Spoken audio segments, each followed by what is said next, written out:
Jake Morrison wiped the grease from his hands as he looked across the endless field of broken starships. The scrapyard on New Detroit Station stretched for miles in every direction, filled with the twisted remains of vessels from dozens of alien worlds. Each day, more wrecked ships arrived on massive cargo haulers dumped like garbage on the outer rim of human space. The morning sun cast long shadows between the hulks of dead spacecraft. Jake had been working in this graveyard of dreams for 8 years, and he knew every pile of scrap metal like an old friend. The blue-hulled ships were Xanthari, built for speed, but fragile as glass when they hit something solid. The crystal formations were all that remained of Vextari warships, their reality-bending weapons now just pretty decorations. The massive rounded shapes belonged to Mordak vessels, designed to work underwater but surprisingly tough in the vacuum of space. Jake picked up his tools and walked toward the newest arrival. Yesterday, a salvage crew had dropped off something special. The ship looked like it had been built by 6 different species and then crashed into a moon. The hull showed Xanthari design, all curves and flowing lines. The engine section had the blocky, practical look of human engineering. Strange crystal growth suggested Vextari technology, while thick, organic-looking cables could only be Mordak biosystems. Pete Collins, the scrapyard supervisor, stood next to the wreck with a cup of coffee in his hand. He was a big man who had worked salvage for 20 years and thought he had seen everything. "What do you think, Jake?" Pete asked. "Worth anything, or should we just cut it up for raw materials?" Jake walked around the ship slowly, studying every detail. The hull was cracked in dozens of places and most of the systems looked completely dead.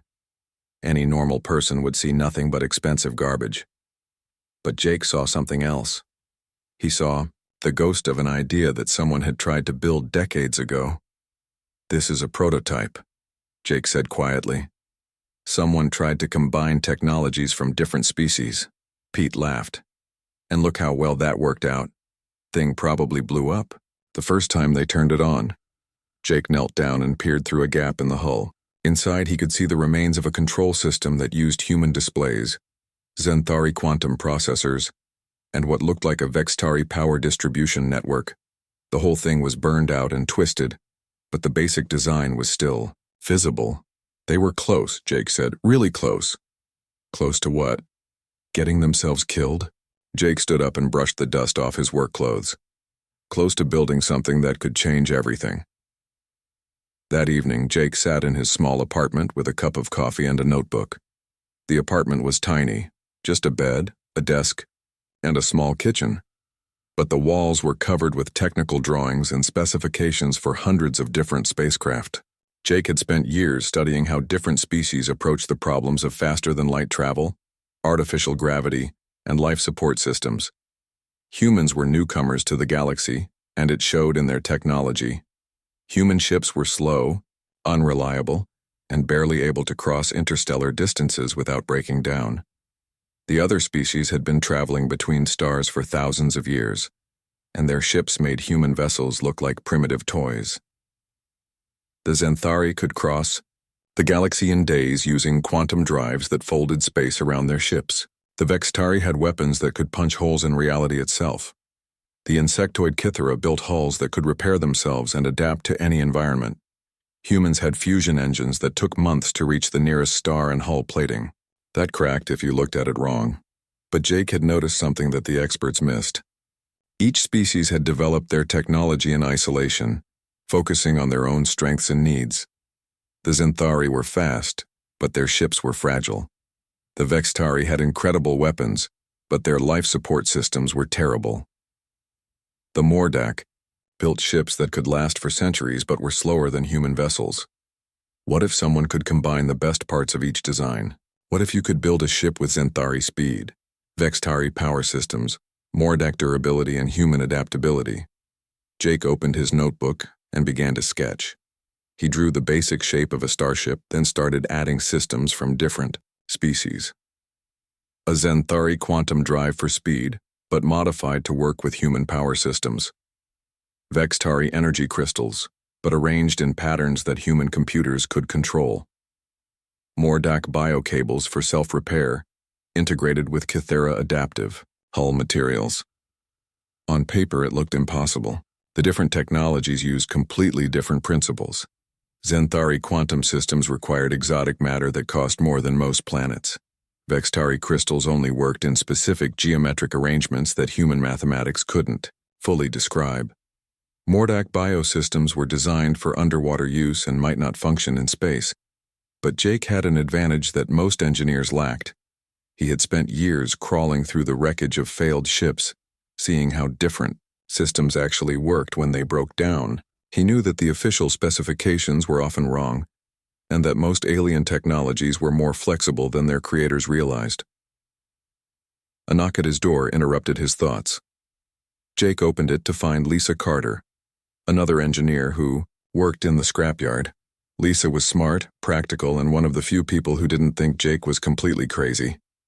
"Working late again?" she asked, glancing at the notebook full of drawings. "Just thinking about that prototype ship that came in today." Lisa walked over to the desk and looked at Jake's sketches. Her expression changed from casual interest to serious concern. "Jake, please tell me you're not thinking about trying to build this thing." "Why not? The basic design is sound. It just needs some modifications to make the different systems work together." "Some modifications?" Lisa sat down heavily in the only chair. "Jake, this would require resources we don't have, knowledge that's supposedly beyond human understanding, and skills that no single person could possibly master. You're talking about technologies that took entire civilizations thousands of years to develop." Jake sat on the edge of his bed and looked at his drawings. Maybe that's the problem. Maybe they've been thinking about it wrong. Each species developed their technology to solve their own specific problems. But what if the real breakthrough comes from combining different approaches? And what if you're wrong? What if you build this thing and it explodes the first time you turn it on? What if it tears a hole in space-time and destroys the entire station? Jake was quiet for a long moment. Lisa was right about the risks. Building a hybrid ship using untested combinations of alien technology could end in disaster. But doing nothing meant accepting that humans would always be second-class citizens in a galaxy dominated by more advanced species. "I've been thinking about this for years," Jake said finally, watching ship after ship come through this scrapyard, seeing all the wasted potential. Someone has to try something different. Lisa studied the drawings more carefully. Despite her concerns, she was starting to see the logic behind Jake's seemingly impossible design. The hybrid approach might actually work if someone was clever enough to solve the integration problems. "You'd need help," she said finally, "and you'd need official permission to use station resources." "I know. I'm going to submit a formal request tomorrow. Claim the prototype ship for a salvage project." "And if they say no?" Jake smiled for the first time that evening. "Then I guess I'll have to find another way." The next morning, Jake stood outside Commander Helen Brooks' office with a formal request form in his hand. The commander was a tough, practical woman who had been running New Detroit Station for 10 years. She didn't approve projects unless they had a real chance of success and a clear benefit for the station. Jake knocked on the door and walked in when he heard her voice. Commander Brooks looked up from her desk, studied Jake's face, and seemed to know exactly why he was there. "Let me guess," she said. "You want to do something crazy with that prototype ship that came in yesterday." Jake placed the request form on her desk. "I want to try building something that could change how humans travel through space." Commander Brooks picked up the form and read it carefully. Her expression gave away nothing, but Jake could see her weighing the risks and benefits in her mind. "This could be dangerous," she said finally. "Yes, ma'am. It could be a complete waste of time and resources." "Yes, ma'am. But it could also be exactly what humanity needs to compete in this galaxy." Jake nodded. Commander Brooks signed the form and handed it back to him. "Don't make me regret this, Morrison." Jake took the signed form and headed for the door. As he reached for the handle, Commander Brooks spoke again. "Jake, build something amazing." 3 months after getting permission to start his project, Jake Morrison stood in the middle of an abandoned warehouse section of New Detroit Station. The space was huge, dark, and filled with the echoes of his footsteps. Dust covered everything, and the air recycling system barely worked. It was perfect. Jake had moved the prototype ship here piece by piece along with tons of salvaged parts from the scrapyard. The warehouse looked like a madman's workshop, with alien technology scattered everywhere and cables running in every direction. Most people would see chaos, but Jake saw the beginning of something revolutionary. Lisa Carter arrived at 7 in the morning, carrying 2 cups of coffee and a box of tools. She had agreed to help with the project, though she still thought Jake might be completely insane. Lisa was an expert in computer systems, and Jake needed her skills to make the different alien technologies talk to each other. "Any progress with the Zenthari quantum processor?" Lisa asked, handing Jake a cup of coffee. Jake pointed to a workbench, where pieces of blue crystalline material were connected to human-made circuits with what looked like dental floss and prayer. "It's talking to our computers, but the translation is terrible. The Zenthari use base 12 mathematics, and our systems keep trying to convert everything to base 10. What about just building a converter?" "That's what I'm working on. But every time I think I have it figured out, the quantum processor does something that shouldn't be possible according to human physics." Lisa sat down at another workbench and began examining a tangle of organic-looking cables. These were Mordak biosystems, designed to repair themselves and adapt to changing conditions. The problem was that they were designed for creatures that breathed water and lived in high-pressure environments. Making them work in a human-controlled environment was like trying to teach a fish to fly. "How's Danny working out?" Lisa asked. Danny Rodriguez was a former military pilot who had been discharged after questioning orders during a patrol mission. He was bitter about the way the military had treated him, but he knew more about spacecraft combat than anyone else. On the station, Jake had convinced him to join the project by promising him a chance to fly something that could outfight any ship in the human fleet. "He's good," Jake said. "Really good. He keeps pointing out design flaws that would get us killed in a real fight. Yesterday he made me completely redesign the weapon systems because our original plan would have melted the ship's hull every time we fired." A loud crash from the other side of the warehouse made both of them jump. They hurried over to find Danny, standing next to a pile of twisted metal that had once been a Vexitari power coupling. "Sorry," Danny said, not looking sorry at all. "This thing tried to electrocute me when I touched it. I may have hit it with a hammer." Jake knelt down and examined the broken coupling. The Vextari used energy systems that were far more advanced than anything humans had developed. Their power crystals could store enormous amounts of energy and release it in precise patterns. The problem was that the crystals had to be arranged in specific geometric patterns that seemed to be based on alien mathematics. "We need Amy," Jake said. Amy Zhang was a materials scientist who had been blacklisted from mainstream research after publishing papers about impossible materials that shouldn't exist according to conventional physics. She had been working as a janitor on the station when Jake found her and convinced her to join the project. Amy understood alien materials better than anyone, partly because she was willing to consider ideas that other scientists rejected as impossible. Amy arrived an hour later, carrying a toolbox full of equipment that looked like it belonged in a fantasy novel rather than a science lab. She examined the broken power coupling with instruments that hummed and glowed in strange colors. "The crystal matrix is still intact," she said finally. "But the resonance frequency is all wrong for human electrical systems. We need to build a buffer system that can translate between their energy patterns and ours. Can you do it?" "Jake, see?" asked Amy, grinned. "I've been working on something like this for years. Nobody believed it was possible, but I think I can make it work." Over the next 2 months, the team worked 18-hour days trying to solve problems that had never been solved before. The Zenthari quantum drive needed exotic matter that cost more than the entire station's budget. Jake solved this by creating a cascade system that used multiple smaller drives working together. Instead of one expensive drive that could fold space perfectly, he built 6 cheaper drives that could create the same effect through careful coordination. The Vextari power crystals were irreplaceable and impossible to manufacture with human technology. Amy solved this by creating a network of human-made capacitors that could store and release energy in patterns that mimicked the alien crystals. The system was less efficient than the original, but it worked with materials they could actually obtain. The Mordak biosystems kept trying to convert the ship's atmosphere into something that would kill any human who breathed it. Lisa solved this by writing control software that could communicate with the biosystems in their own chemical language, convincing them that humans were just another type of aquatic creature that happened to breathe air instead of water. The biggest challenge came when they tried to integrate all the systems together. Each alien technology had been designed to work with the engineering principles of its own species. The Xanthari systems expected perfect mathematical precision. The Vextari systems required geometric arrangements that human brains found difficult to visualize. The Mordak systems wanted to grow and adapt organically. Jake's breakthrough came when he stopped trying to make the systems work perfectly together. Instead, he began looking for ways to make them work imperfectly together in useful ways.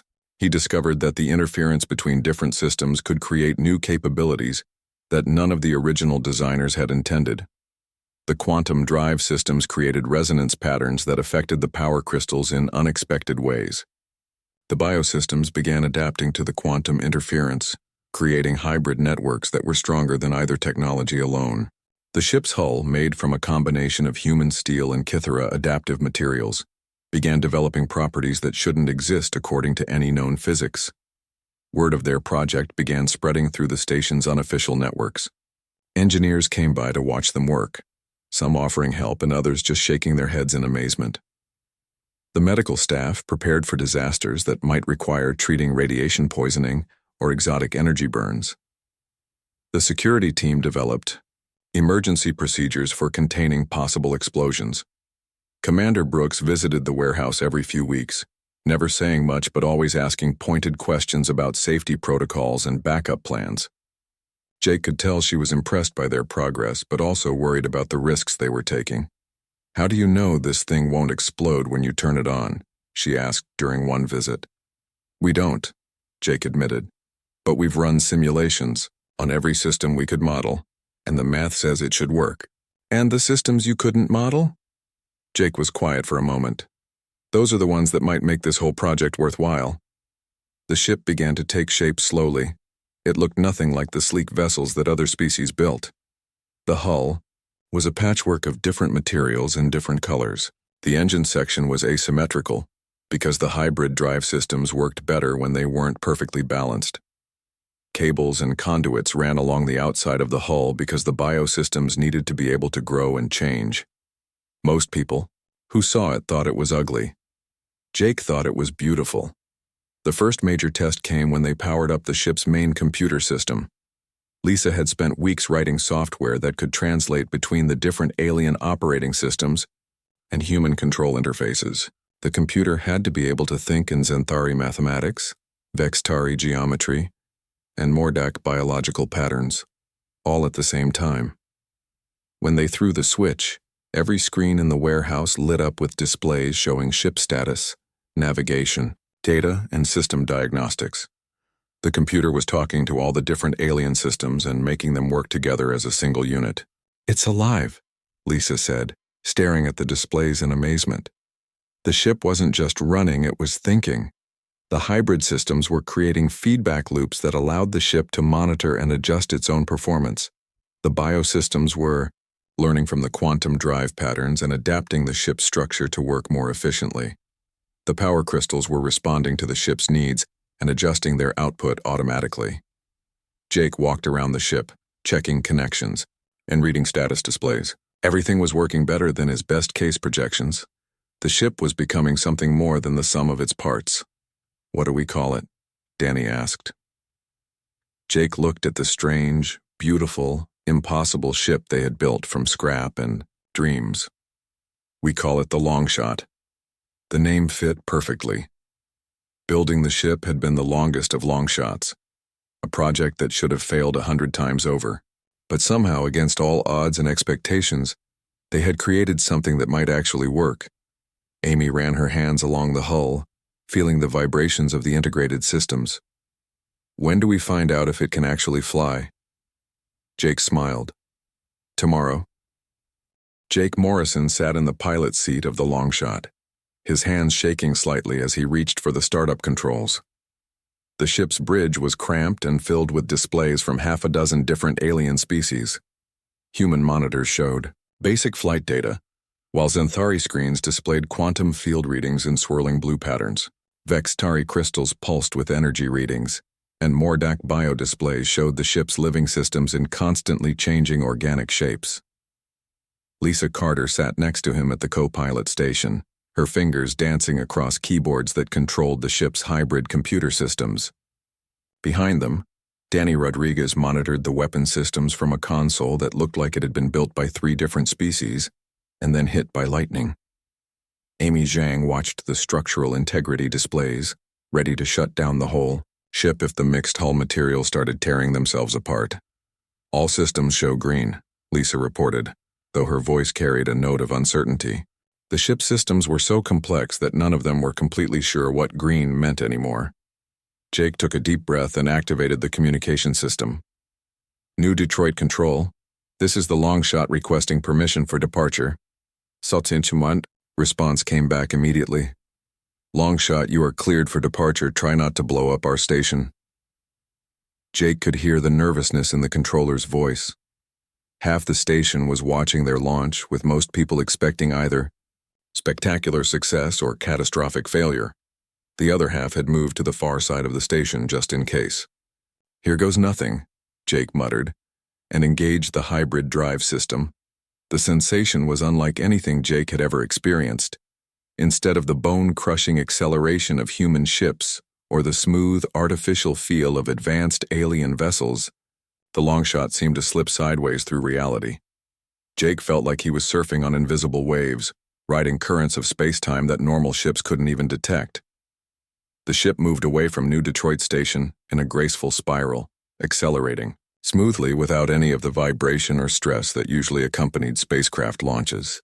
On the displays, Jake could see that they were somehow moving faster than their engines should allow, as if the ship was finding shortcuts through space itself.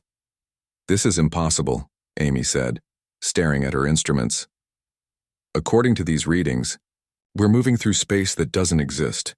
The quantum drives are creating interference patterns with the biosystems, Lisa explained, her voice filled with wonder. The ship is adapting its own flight path in real time, finding routes that conventional navigation can't calculate. Danny was studying the tactical displays with a professional pilot's eye. Whatever we're doing, it's working. We're moving faster than any human ship I've ever seen, and the power consumption is actually lower than it should be.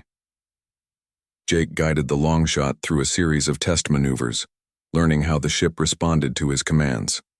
The hybrid systems seemed to anticipate his intentions, adjusting power distribution and flight characteristics before he even finished giving the commands. It was like flying a ship that could read his mind. They were halfway through their planned test flight when the emergency beacon started flashing on the communication console. Lisa quickly tuned in the signal and her face went pale. It's a Xanthari merchant vessel, she reported. They're under attack by Korath raiders about 2 hours away at maximum speed. Jake knew about the Korath Empire. They were aggressive, warlike, and completely ruthless. Their ships were fast, heavily armed, and crewed by warriors who viewed combat as the highest form of art. They raided merchant vessels for sport as much as profit, and they never left survivors. We should report this to the authorities, Amy said. By the time help arrives, those merchants will be dead, Danny replied. The Korath don't take prisoners. Jake stared at the navigation display, calculating distances and times. The longshot could reach the merchant vessel in less than an hour, but they had no idea how their untested ship would perform in actual combat. We've never fought in this ship, Lisa pointed out. We don't even know if the weapons work properly. We know the Korath are going to kill innocent people if we don't try, Jake said quietly. He made the decision that would change everything. Danny, plot a course for the merchant vessel. Lisa, send a message to New Detroit Control telling them what we're doing. Amy, monitor the hull integrity systems. If this ship is going to fall apart, I want to know about it. The longshot leaped forward like a living thing, its hybrid systems working together to push them through space at speeds that shouldn't be possible. Jake felt the ship responding to his emotions as much as his commands, as if it shared his determination to save the Xanthari merchants. They arrived at the battle to find 3 Korath raiders circling a damaged Xanthari vessel like wolves around wounded prey. The merchant ship was venting atmosphere from multiple hull breaches, its elegant blue hull scarred and blackened by energy weapons. Korath vessels. This is the Earth ship Longshot. Jake broadcast on all frequencies. Cease your attack and withdraw immediately.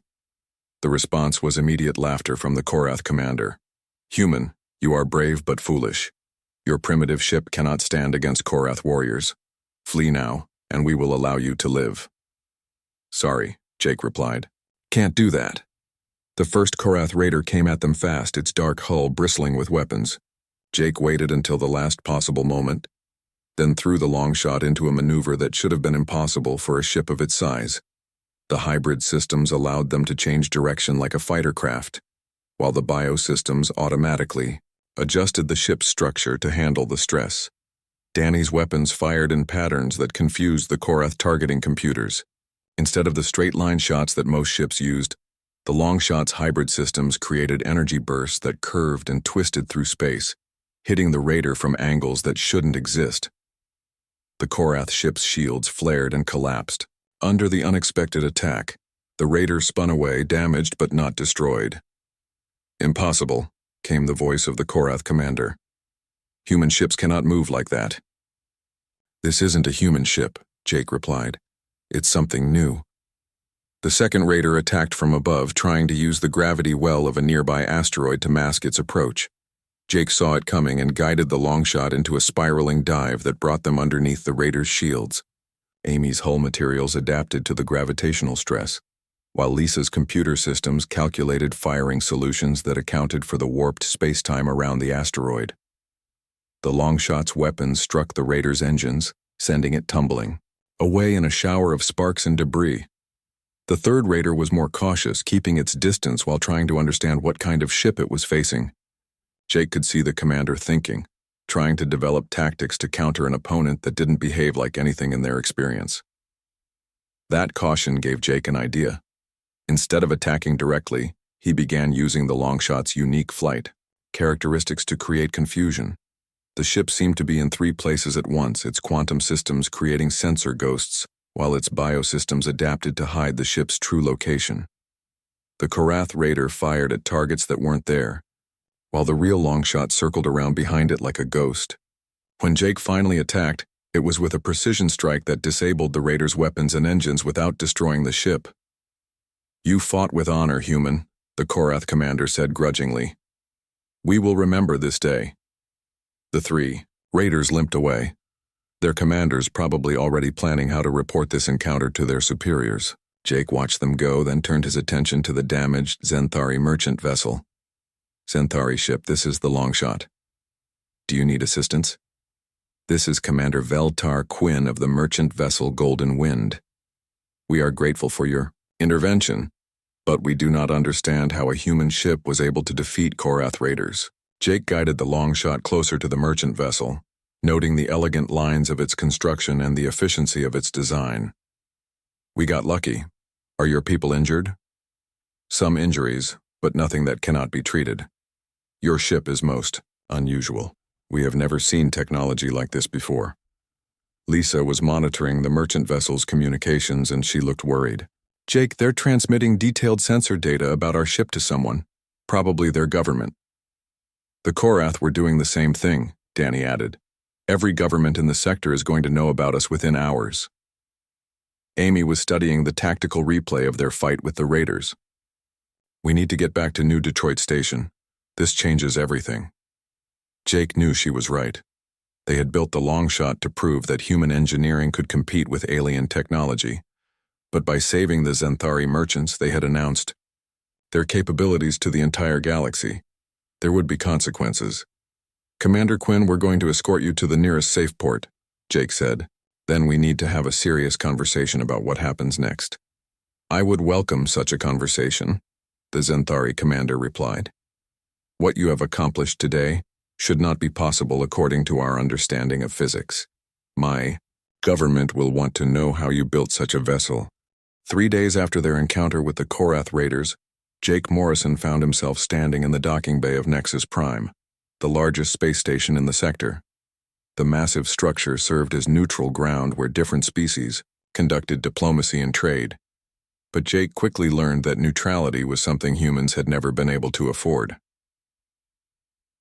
The Longshot sat in the center of the bay like a museum exhibit, surrounded by security barriers and curious observers. From dozens of different worlds, Jake could see Zenthari officials in their flowing blue robes, Vexitari delegates whose crystalline bodies reflected the station's lights in strange patterns, and even a few representatives of the mysterious ethereal collective, their energy, forms barely visible inside containment suits.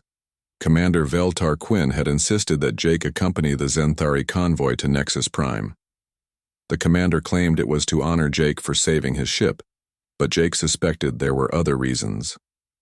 Every government in the sector wanted to understand how humans had suddenly developed technology that could challenge their best ships. Lisa Carter stood beside Jake, studying the crowds of aliens with nervous fascination. "I count representatives from at least 15 different species," she said quietly. "All of them want to know our secrets." Danny Rodriguez was examining the security arrangements with a soldier's eye. "And half of them probably want to steal our ship," he added. "We're completely outnumbered here." Amy Zhang was more interested in the station itself, marveling at the advanced materials and engineering that held the massive structure together. "Look at those support beams," she whispered. "They're using gravitational fields as structural elements. We could learn so much from studying this place." Their conversation was interrupted by the arrival of Admiral Kexmore of the Vextari hegemony. The crystalline being towered over the humans, its faceted body reflecting light in patterns that hurt to look at directly. When it spoke, its voice sounded like wind chimes in a hurricane. "Human Engineer Morrison," the Admiral said, "you will submit to inspection of your vessel immediately. The hegemony has reason to believe you have stolen classified military technology." Jake felt his temper rising, but he kept his voice calm. "Admiral, our ship was built entirely from salvaged materials using human engineering. We haven't stolen anything." "Impossible," the Admiral replied. "Humans lack the knowledge to create such advanced systems. You must have obtained Vextari technology through illegal means." Before Jake could respond, Director Shalvin of the Zenthari Confederation appeared beside them. The elegant alien moved like flowing water, her blue skin shimmering with embedded technology that allowed her to interface directly with computer systems. "Admiral Kexmore, you are out of line," Director Shalvin said smoothly. "These humans saved one of our vessels. They deserve respect, not accusations. They deserve investigation," the Admiral countered.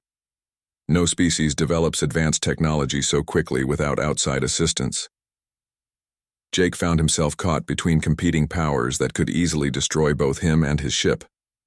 The situation became more complicated when Captain Torgash of the Korath Empire arrived with a squad of heavily armed warriors. The massive reptilian being looked like he could tear Jake apart with his bare hands. "Human Morrison," Captain Torgash said in a voice like grinding stone. "You have interfered with Korath military operations. This is an act of war that can only be resolved through single combat." "Single combat?" Jake asked, though he suspected he already knew what that meant. "Ship against ship, warrior against warrior. You will face our greatest champion in battle, or the Korath Empire will consider all humans to be enemies." Jake felt the walls closing in around him. Accepting the challenge meant facing the galaxy's most feared warriors in combat, with stakes that could affect humanity's entire future. Refusing would brand humans as cowards and likely result in economic sanctions that could destroy human space travel. But Jake had spent his entire life solving impossible problems by thinking differently than everyone else. Instead of accepting or declining the traditional challenge, he came up with a third option. "Captain Torgash, I respect Korath traditions," Jake said carefully, "but I propose an alternative that would bring honor to all involved." The Korath captain's eyes narrowed dangerously. "Speak." "Instead of single combat, I propose a public demonstration. The Longshot will face the best ships from each major power in a series of contests that test different aspects of ship design and crew skill. The winner would be determined not by destruction, but by completing increasingly difficult tasks." The proposal created an immediate sensation. Admiral Kexmore's crystalline body flared with angry light. You dare to suggest that Vextari military might should be tested like a training exercise? Director Shalvin looked intrigued. What kind of tasks did you have in mind? Jake had been thinking about this possibility since their encounter with the raiders. Navigation challenges, rescue operations, precision flying, and mock combat scenarios. Each test would favor different approaches to ship design. Captain Torgash considered the proposal with the careful attention of a professional warrior. This would allow us to study human capabilities without the risk of starting a war that no one wants. It would also be broadcast across the sector, added a new voice. Jake turned to see observer Learnall of the Ethereal Collective, its energy form flickering inside a containment suit. Such a demonstration would provide valuable data about the evolution of galactic technology. The debate that followed lasted for hours. Representatives argued about rules, judging criteria, and what kinds of ships would be allowed to participate. Some species saw the competition as an insult to their military traditions, while others recognized it as a clever way to resolve multiple conflicts simultaneously. Jake listened to the arguments while studying the aliens around him. Each species had developed their technology and military doctrine in isolation, focusing on their own strengths and cultural values. The Zenthari prized speed and elegance. The Vextari focused on raw power and devastating weapons. The Korath valued durability and close combat capabilities. Finally, Commander Veltar Quinn stepped forward. The Zenthari Confederation supports this proposal. We are curious to see how human ingenuity compares to established galactic technologies. Admiral Kexmore's anger was obvious, but political pressure from other delegates forced him to agree. The Vextari hegemony will participate, but only to demonstrate the superiority of our technology. Captain Torgash nodded slowly. The Korath Empire accepts this challenge. It will be interesting to see if human courage matches human cleverness. Over the next several hours, a committee of engineers and tacticians from all participating species designed the challenges. The first test would involve precision flying through a dangerous asteroid field while maintaining formation with rescue shuttles. The second would test pure speed over interstellar distances. The third would involve complex rescue operations in hazardous environments. The final challenge would be mock combat scenarios that tested both offensive and defensive capabilities. Each task was designed to favor the traditional strengths of different species' ship designs. The Zenthari would have advantages in speed trials, the Vextari in combat scenarios, the Korath in durability tests, and smaller species would benefit from precision flying challenges. Jake realized that he wasn't just competing against individual ships, but against entire civilizations' approaches to space travel and warfare. The Longshot would face vessels that represented thousands of years of technological development and military tradition. That evening, Jake stood on an observation deck looking out at the ships that would compete against the Longshot. Admiral Kexmore's vessel was a crystalline nightmare that seemed to bend light around itself. Commander Veltar Quinn's ship moved like liquid mercury, its hull shifting and flowing in patterns that suggested incredible speed. Captain Torgash's battle fortress bristled with weapons and armor that could probably survive a direct hit from a planet killer. Lisa joined him at the observation window, having second thoughts. Every few minutes, Jake admitted. Those ships represent the best technology their civilizations can produce. We built our ship from scrap in an abandoned warehouse. Maybe that's our advantage, Amy said, appearing beside them. They're all locked into thinking about problems in specific ways. We had to find completely new approaches just to make our ship work. Danny was studying the competition ships with a pilot's professional interest. They're all impressive, but they're also predictable. Each one is optimized for specific tasks. Our ship is optimized for adaptation. Jake nodded, remembering the principles that had guided their design process. The Longshot wasn't trying to be the fastest ship or the most powerful ship or the most heavily armed ship. It was trying to be the most flexible ship, capable of finding new solutions to old problems. The competition would begin in 2 days. News of the challenge was spreading across the galaxy, with betting pools opening on dozens of worlds and military analysts studying every available detail about the participating ships. Jake knew that this wasn't just about proving the Longshot's capabilities anymore. This was about proving that humanity deserved a place among the galaxy's advanced civilizations. The morning of the Galactic Challenge arrived with more fanfare than Jake Morrison had ever imagined possible. Broadcast stations from hundreds of worlds had set up equipment around Nexus Prime, and betting pools had opened on every civilized planet in the sector.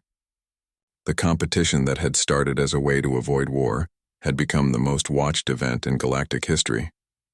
Jake sat in the pilot's seat of the Longshot, running through final system checks while his crew prepared for the challenges ahead. Lisa, Carter was calibrating the computer systems that would need to interface with dozens of different alien technologies during the rescue operations. Danny Rodriguez was studying tactical displays that showed the positions of their competitors. Amy Zhang monitored the ship's hybrid systems, making sure that all the different alien technologies were working together properly. The first challenge would test precision flying through a treacherous asteroid field while maintaining formation with rescue shuttles. The course had been designed by committee, with each species contributing hazards that would favor their own ship's capabilities. Jake looked out at his competition and felt his stomach tighten. Admiral Kexmore's Vextari ship looked like a crystal sculpture that could phase in and out of reality. Commander Veltar Quinn's Zenthari vessel moved like liquid mercury, its hull flowing and shifting as it prepared for high-speed maneuvers. Captain Torgash's Korath battle fortress bristled with armor and weapons that could probably punch through a moon. "All ships, prepare for the first challenge," came the announcement from the control station. "Navigate the asteroid field while maintaining formation with 3 rescue shuttles. Time limit is 30 minutes. Collisions result in immediate disqualification." The asteroid field had been carefully constructed to test different aspects of ship handling. Dense clusters required precise navigation, while gravitational anomalies from hidden mass concentrations would throw ships off course without warning. The rescue shuttles were programmed to follow erratic patterns that simulated panicked civilian vessels.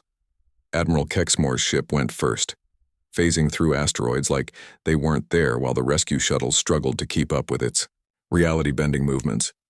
The Vextari vessel completed the course in impressive time, but 2 of the shuttles were left behind when they couldn't match its impossible maneuvers. Commander Quinn's Zenthari ship was pure poetry in motion, dancing between asteroids at speeds that made Jake dizzy to watch. The rescue shuttles followed like they were connected by invisible strings, their formation perfect throughout the run. But the Zenthari ship's focus on speed caused it to miss several hidden obstacles, resulting in minor collisions that added penalty time. Captain Torgash took a completely different approach, using his ship's massive bulk to clear a path through the asteroid field by simply smashing through smaller obstacles. The rescue shuttles followed safely in his wake, but the brute force method was slow and resulted in a time that was barely within the 30-minute limit. Then it was Jake's turn. He guided the Longshot into the asteroid field using an approach that none of the other competitors had attempted. Instead of fighting the gravitational anomalies, he used them. The ship's hybrid systems allowed it to read the complex gravitational patterns and find paths that curved around obstacles in ways that conventional navigation couldn't calculate. The rescue shuttles followed the Longshot like they were riding on rails, their automatic systems responding to the ship's guidance signals. Jake found routes through the asteroid field that seemed impossible, threading between rotating rocks and sliding through gaps that appeared to be too small for any ship to pass through. "How is he doing that?" Jake heard Admiral Kexmore ask over the communication channel. "The ship is predicting the movement patterns of the asteroids," observer Lirinal explained. "It's calculating gravitational interactions several steps ahead and finding paths that won't exist until the ship arrives at them." Jake completed the course in record time, with all 3 rescue shuttles safely in formation. The crowd of observers at Nexus Prime erupted in amazement, while the alien competitors studied their sensor readings with expressions of disbelief. The second challenge tested pure speed over interstellar distances. Ships had to travel to a beacon 30 light-years away and return as quickly as possible. This should have favored the Zenthari with their advanced quantum drives, but Jake had a surprise waiting. The other ships followed conventional faster-than-light paths, accelerating to maximum speed and then maintaining it across the distance. Jake took the Longshot on a route that looked insane to conventional thinking. Instead of flying in a straight line, he guided the ship through a series of curves and spirals that seemed to add unnecessary distance to the journey. But the Longshot's hybrid systems were doing something that the other ships couldn't. The combination of Xanthari quantum drives and Vextari energy patterns was creating shortcuts through space-time itself. The ship was taking paths that folded space around it, making the journey shorter than the distance would suggest. Jake arrived at the beacon before some of the other ships had finished their acceleration phase. On the return trip, he experimented with even more aggressive space-folding maneuvers, arriving back at Nexus Prime while his competitors were still halfway home. "That's impossible," Director Shalvin said over the communication channel. "Our sensors show that ship traveling through space that doesn't exist." "It exists," Amy said from her station. "We're just using it differently than anyone expected." The third challenge combined rescue operations with hazardous environment navigation. Ships had to retrieve survivors from a damaged station while avoiding radiation fields, gravitational anomalies, and debris clouds that could destroy unwary vessels. This challenge was designed to test cooperation as much as individual ship capabilities. The survivors were scattered across different sections of the damaged station, and no single ship could reach all of them safely. The challenge required the competing ships to work together while still competing for the best individual performance. Jake realized that this wasn't just about proving the Longshot's capabilities anymore. It was about demonstrating that cooperation could achieve results that individual excellence could not. He opened a communication channel to all the competing ships. "I propose we coordinate our rescue efforts. Each ship takes the survivors they're best equipped to reach, and we share navigation data to help everyone avoid the hazards." Admiral Kexmore's response was immediate. "This is a competition, not a cooperation exercise." "The survivors don't care about our competition," Jake replied. "They just want to live." Commander Quinn was the first to agree. "The human is correct. We can compete and cooperate at the same time." Captain Torgesh's voice rumbled over the channel. "Korath warriors do not abandon those in need. We will participate." Even Admiral Kexmore eventually agreed, though he made it clear that he considered the cooperation to be beneath Vextari dignity. The rescue operation became a masterpiece of improvised coordination. The Xanthari ship used its speed to reach survivors in the most dangerous areas.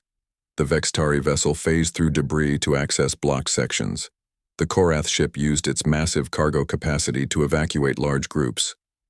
The Longshot served as coordinator, using its hybrid systems to map safe routes and relay information between the other ships.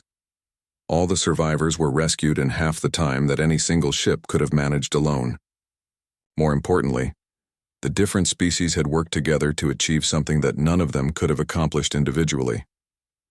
The final mock combat scenarios tested both offensive and defensive capabilities, but Jake had already achieved his real goal. The competition had demonstrated that the Longshot could match or exceed the performance of the galaxy's most advanced ships. More importantly, it had shown that cooperation and innovation could create results that traditional approaches could not achieve. When the results were announced, the Longshot had won overall by a significant margin. But Jake barely heard the cheers from the crowds or the congratulations from the other competitors. He was already thinking about what came next.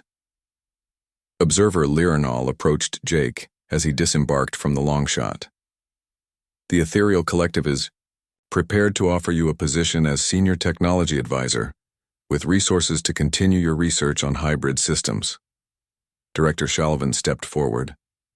"The Xanthari Confederation wishes to establish a joint research facility where human and Xanthari engineers can work together."